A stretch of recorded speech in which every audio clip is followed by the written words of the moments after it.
भय तो सिर्फ एक ही चीज का है, मृत्यु का। क्या होगा अगर आपके भीतर छिपी हुई ऊर्जा एक दिन पूरी तरह जाग जाए? एक छोटे से बीज को देखिए। वह इतना साधारण दिखाई देता है कि उसे हाथ की हथेली में आसानी से छिपाया जा सकता है, लेकिन उसी बीज के भीतर विशाल वृक्ष, लाखों पत्तियां और आने वाली पीढ़ी के अनगिनत बीजों की संभावनाएं छिपी होती हैं।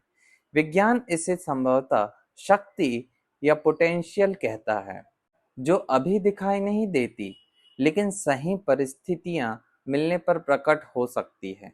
प्रकृति हमारे बार बार यही रहस्य दिखाती है। एक निश्चित कोशिकाएं से पूरा मानव शरीर विकसित हो जाता है।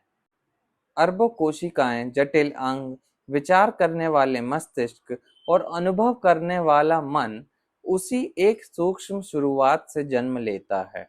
आधुनिक विज्ञान बताता है कि हमारे मस्तिष्क में लगभग 86 अरब न्यूरॉन्स होते हैं, जो जीवन भर नए संबंध बनाते रहते हैं।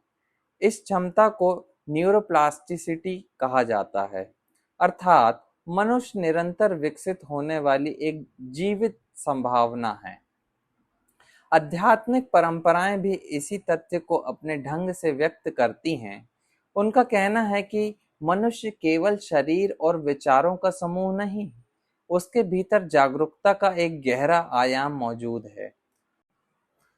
सामान्यतः हमारा ध्यान बाहरी घटनाओं, इच्छाओं और चिंताओं में उलझा रहता है, इसलिए हम अपनी आंतरिक क्षमता का बहुत छोटा सा हिस्सा ही अनुभव कर पाते हैं। जब कोई व्यक्ति ध्यान, आत्मनिरीक्षण और सजगता का अभ्यास करता है, तो उसके भीतर स्पष्टता बढ़ने लगती है। वैज्ञानिक शोध बताते हैं कि नियमित ध्यान तनाव को कम कर सकता है, ध्यान केंद्रित करने की क्षमता बढ़ा सकता है और मस्तिष्क के कुछ क्षेत्रों में सकारात्मक परिवर्तन ला सकता है। वहीं आध्यात्मिक दृष्टि कहती है कि यही प्रक्रिया व्यक्ति को अपने वास्तविक स्वरूप के निकट ले जाती है।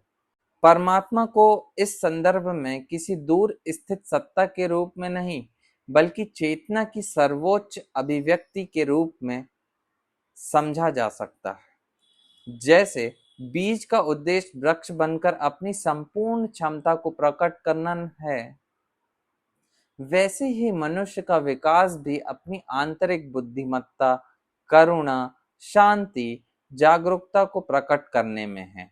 शायद जीवन की सबसे बड़ी खोज बाहर कुछ पाने की नहीं, बल्कि भीतर पहले से मौजूद उस अनंत संभावना को पहचानने की है, जो जागने की प्रतीक्षा कर रही है।